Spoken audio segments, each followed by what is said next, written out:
So today we're talking about demotion. I mean, we've got a lot of episodes to go through, but today we're just touching on a topic that is not necessarily, spoken about widely. So maybe when we start, let's talk about demotion. When does demotion become unfair labor practice? Demotion, where fairness is involved, it's got to do with procedure and substantiveness. So there has got to be a fair process that is followed for demotion to be fair. Fair process to be followed for demotion to be fair.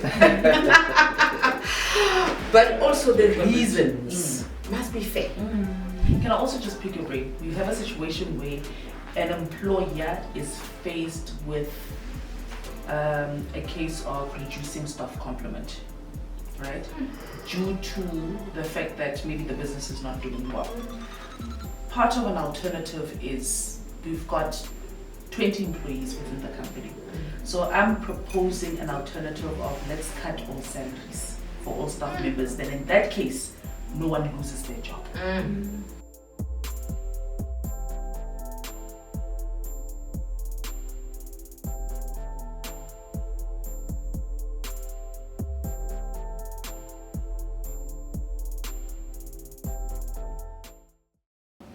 Hi guys, welcome back to CouchTalk with LHS, where we have meaningful conversations about HR-related topics, culture, leadership, and the ever-evolving workplace. I am your host, Demotion, aka Boss Lady, and I am with the crew again. Yay! This time we're doing things differently. You are back by popular demand. So today, I think you guys are not guests anymore. You are part of the family. So I think let me just leave it to you to introduce yourselves. Okay. I'm Kensani Maluleke, a practicing attorney from NT Maluleke Incorporated. Good day, I'm Bridget Mtinsi, a labor relations practitioner by profession. Good day everyone, I'm the ghost gentleman, but Auspele has given it away. I'm a ghost gentleman with a name. With the name? So my name is Herman Mavelevele, and I'm also a practicing attorney with a passion in labor law. Absolutely. And I did give it away. I'm so sorry. But make me anonymous and then I just ruined it. Alright, thank you very much. So today we're talking about demotion. I mean, we've got a lot of episodes to go through, but today we're just touching on a topic that is not necessarily, spoken about widely.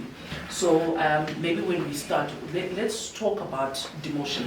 When does demotion become unfair labor practice? Yeah, thank you, Neo. I think the topic of demotion is one that for the longest time, it was never a very common issue, but unless if it was due to performance. Exactly. It's very subtle. It's very subtle. And because it was performance related, it would be pretty much unwritten consensual in a way that one would say, I accept I cannot do this job, so I'll take something which is of a lesser responsibilities. Demotion, where fairness is involved, it's got to do with procedure and substantiveness. So there has got to be a fair process that is followed for demotion to be fair. Fair process to be followed for demotion to be fair. But also the reasons must be fair. And my colleagues will come in here, but I see it a lot where there is operational requirements. Yes. It's becoming very prevalent, it's becoming very common because we live in an ever-changing work environment where organizations are constantly going through some form of operational requirement change due to economic reasons, for whatever reason, things change. and as a result, roles change. I mean, just earlier, I was talking to a colleague of mine, we were talking about AI and how it's affecting the workplace environment, how it's actually somewhat you find, am I becoming redundant? What is happening? You know, so increasingly your job becomes reduced in terms of responsibilities, in terms of status, in terms of what is required. You're being replaced, so to speak. And that's where demotion comes in, where the role is no longer what it used to be. But what is important is, as an employer, what do I do? Because I am managing somebody's career. And I want this person to constantly be happy, be productive, and feel like they're adding value. So I have got to constantly communicate the employer and explain the reasons, but also follow a procedure when I actually eventually demote. It must be consensual at the end of the day. If the person does not consent to this demotion, then we'll have a different discussion. An outcome, yes. An outcome. Yeah, I think it's very important before we hand over to Bridget, like you say, these operational requirements is no fault of anybody. I think that's very important. It's no fault of a person. It's like you said, it might be due to economic structures. It may be that company has been purchased. It may be that some jobs really are redundant. There's no need for those jobs, because remember, when we do all these processes, we need to see which jobs are fit for purpose within our environment. We don't have a job just because we need a job. So some of those things whereby instead of letting our employees go, how do we then accommodate, which is part and parcel of the demotion, because if you then reapply for a lower job with lesser responsibilities, monetary value, it is seen as that. But like you said, it's consensual. It has to be a conversation in order for us to take it forth. Okay.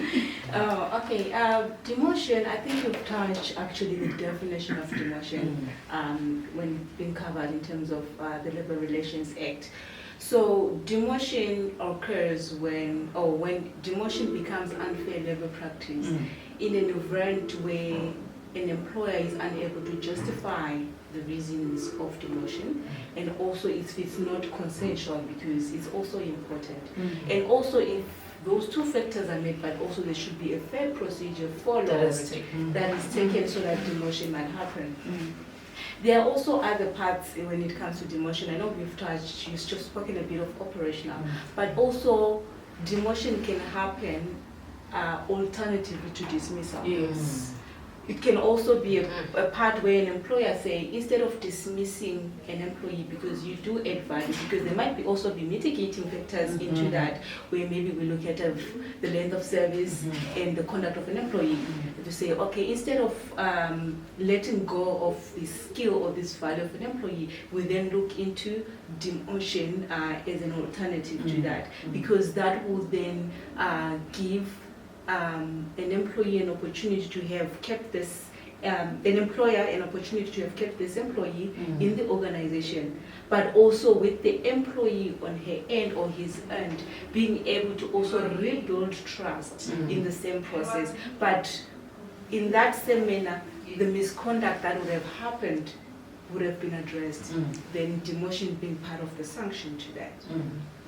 I think that's very critical in that particular space. Yes. Okay. No, I think Ningaiva like it. No, Because you have essentially described what demotion is all about. Exactly. Your change in status, your rank, salary, and all those three things inform a demotion. Sanction, short of dismissal, avoiding retrenchment, which can come as a result of poor work performance. And with the retrenchment one, all I can add is that the purpose of the Labor Relations Act is to create job security. So employees need to understand that when there's a retrenchment in place, and then employees are given demotion as an alternative to avoid the retrenchment, they have to at least give it some thought. Yes. They must not be forced. Yes. And they must not be obstinate and say, no, I still want to keep my position and stuff. It's part of fulfilling the purpose of the Labor Relations Act, which is to ensure that it guarantees at least job security and that the economy continues to flow. That's why in that particular process, like you said, Herman, an employee is given an opportunity then to also come up, go think about it. I mean, this is, like I said, it's not a fault of anyone. Go think about it. If you also have recommendations in terms of how we can try and work around the situation, then at least bring your recommendations. It must be a conversation, because I mean, nobody enjoys going through this particular process, you know, due to operational requirements. It's a sad process, but how do we then work together to try and have a solution to the problem? But you know, and I just want to pick your brain Yes. as colleagues, because whenever we join organizations, we always say, or organizations when they market themselves, they always say, here you don't have a job, you have a career, which is a promise. Restructuring happens, and uninadvertently you end up with a demotion. An employee is a human being. Whichever way we want to look at it, they'll say, you know, at the end of the day, at least I have a job. Yes. So what happens to the career? You can imagine the psychological effect that it has on that employee, in a sense that to keep them motivated, to keep them encouraged and inspired, it becomes such an uphill battle in terms of become energized again. We can still do this. We can to stay motivated after being demoted, and that's why it's so important to think about it. But you're thinking about it considering the bread and butter issue of keeping a job. So the environment that we find ourselves, it's no longer about a career, it's about a job, which is very unfortunate. But it's because of the unstable circumstances that we find ourselves in, because you can't get, as much as you may want to make a promise, you can't guarantee anything, because things change. Markets, we were talking about it earlier, markets are being saturated, you know, specific industries, there's a whole lot of competition out there, you know, things change, business doesn't go as planned. So those are the things, hence I'm saying it's not a fault of anybody, but how you were saying it in terms of saying you want to pick our brain, the sensitivity that has to go into this process is critical, because we are, again, we always, one thing that we mentioned is that all the HR functions are interlinked. You're always going back to policy, you're always going back to wellness, because part of your process in that, like you said, psychologically, what does that do to the employee? That's where wellness comes in. So it shouldn't be taken as just a process we have to go through, we don't have a choice. Be sensitive to the situation. Be sensitive to the fact that what is it doing to those particular employees, because some people are breadwinners. Some people, families are depending on these people, but then how do we then sensitize, how do we then become human as HR, as employers to our employees? But that's why I want to say to employees, your career is your responsibility. Always make it a point to try and stay as relevant as possible. Absolutely. And staying relevant is being ahead of the time. Absolutely. Difficult as it may be, being ahead, because if you want to stay where you are, gone are the days where you were employed by an organization for life. 30 years. We don't have that anymore. It's gone. It's a thing of the past. So stay relevant. And you're making a very valid point, because I mean, we're currently in the 4IR space. Things are moving very quickly. What the pace! What is valid today, tomorrow you wake up, people have moved. Where is this thing? It's no longer here. And that's what you say. Stay relevant. I think as people, we get comfortable. You get comfortable to the norm. Comfort is nice. It's nice. But it doesn't bring growth, Kansani. It doesn't bring or it doesn't shape, it doesn't prepare you for what's going to change, right? So being uncomfortable, and we're not saying being uncomfortable, just always try and find, at least upskill yourself. Look at what's relevant. Look at where you can fit in, just so that when those things happen, because like we said, people can never be prepared for such things, but you can try and strive, you know, for to be prepared in certain things within the organization. Yeah. I'm thinking in terms of when employer is faced with demotion on unfair labor practice. I will go back to what we spoke of in terms of consensual, so that there need to be consultations between employer and employee. That consultations, what it's going to do is going to touch the part that you've said, the psychological part. And in those consultations, transparency is very important. Absolutely. Because I think my main concern would go to the point where we do consultations as a tick box. Because I know at the end of the day, the employee will refer the matter to the CCMA, because it's always at the back of the mind of every employer that I don't want to do with the CCMA, and so you do some exercises as a tick box. But when we incorporate the sensitivity of the matter, we incorporate the importance of compliance, but at the same time the human aspect, we will then be able to achieve the goal. We have the consultation that are even more productive, and also at the same time achieving the compliance part of it.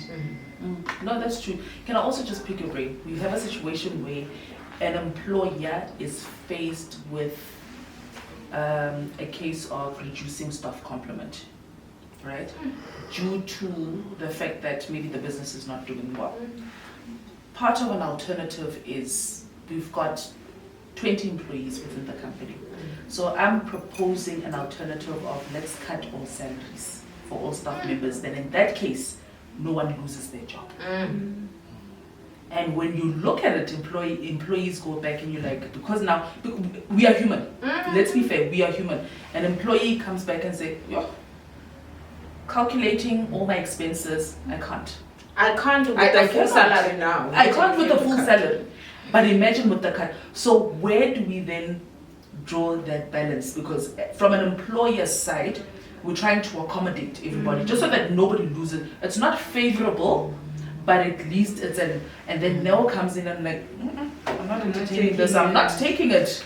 I think it goes back to consultations, because remember now you're altering the terms and conditions of employment. So now I also need to agree to say this is what we had before and this is now being altered. Then I'm given an opportunity to respond to that. Whether I respond positively or negatively, obviously that is upon an employee to decide. But as an employer, you would have then done your part and followed due process to ensure that even if that happens or the alterations of the employment contract, you are able to prove and you have been transparent with the employee from the beginning until this end. And then he decided, you know what, I'm not going to take this, and then whatever the case is, then that process is followed. But obviously it's... I think, yes, no, from the employer side, covering all bases, that's done. But from, again, on the flip side, you've got employees. Here's a situation that you are faced with. It could be you, it could not be you at this point. It could be you, it might not even be you. So you know that thin line of balance, what happens then in that particular case. Because it's a different situation. I mean, really, in all honesty, you think about a lot of things. You think about, I've got kids, I'm paying this, that, and the other. If my salary is cut in half, for example, I'm not going to be able to make it.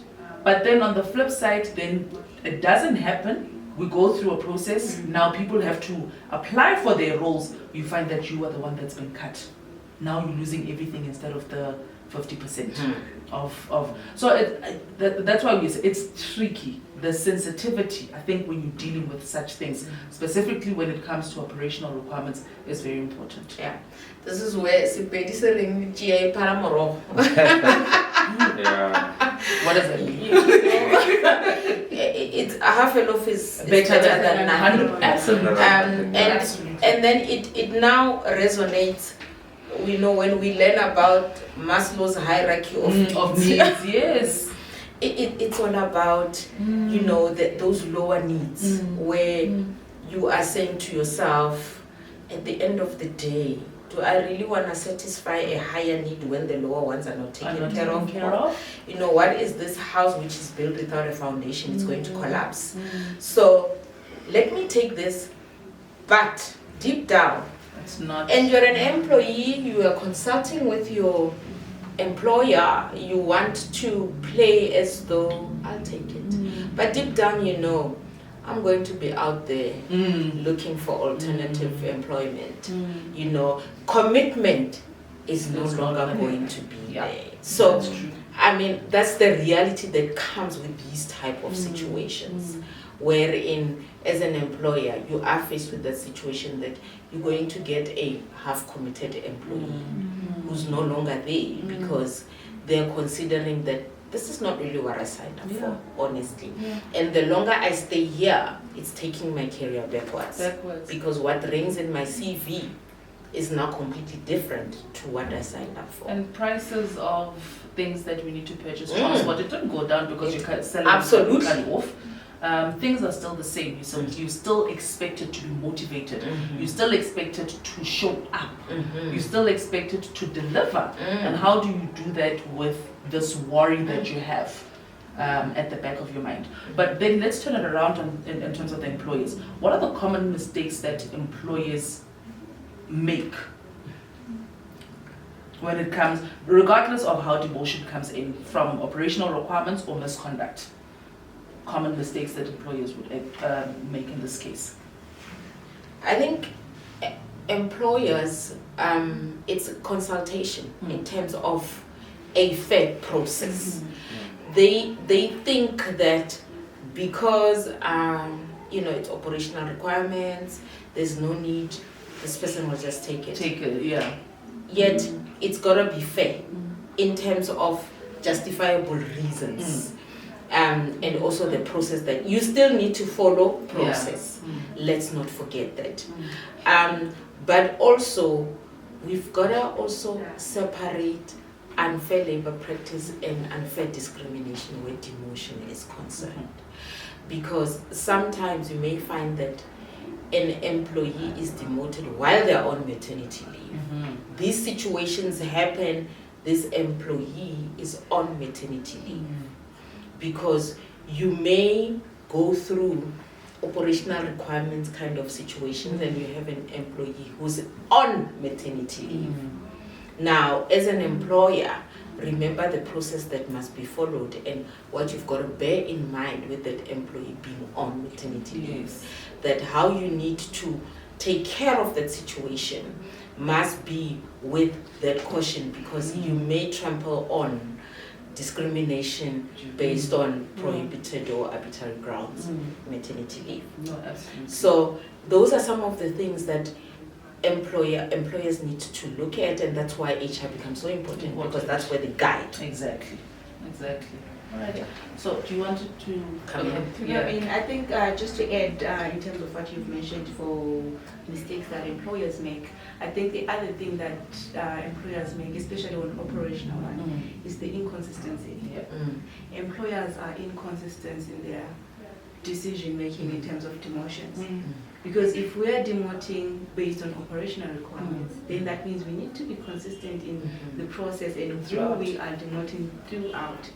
So I think that is one thing, and also maybe the other is the documentation. Yes. It's very important, because that is the evidence that we need to say, should something happen in the future, or even not only happening in the future, but also to have something in black and white that has been communicated from both the employer to the employee, from the employee agreeing to whatever the case is. So I think that's my take when it comes to the mistakes that employers make.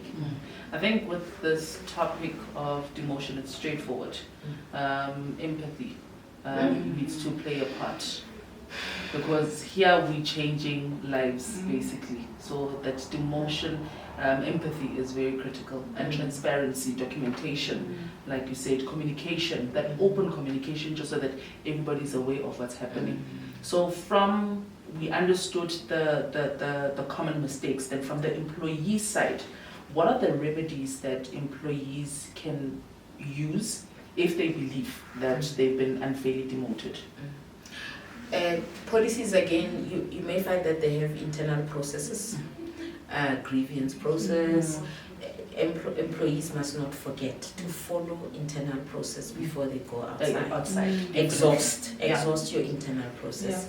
And then thereafter you have the CCMA, wherein you've got to lodge your complaint within 90 days of the occurrence of demotion taking place. So those are some of the remedies that employees can follow. All right. Okay. Yeah. Thank you very much. Well, that's it. When I'm with the Khali, it's a done deal. Yes.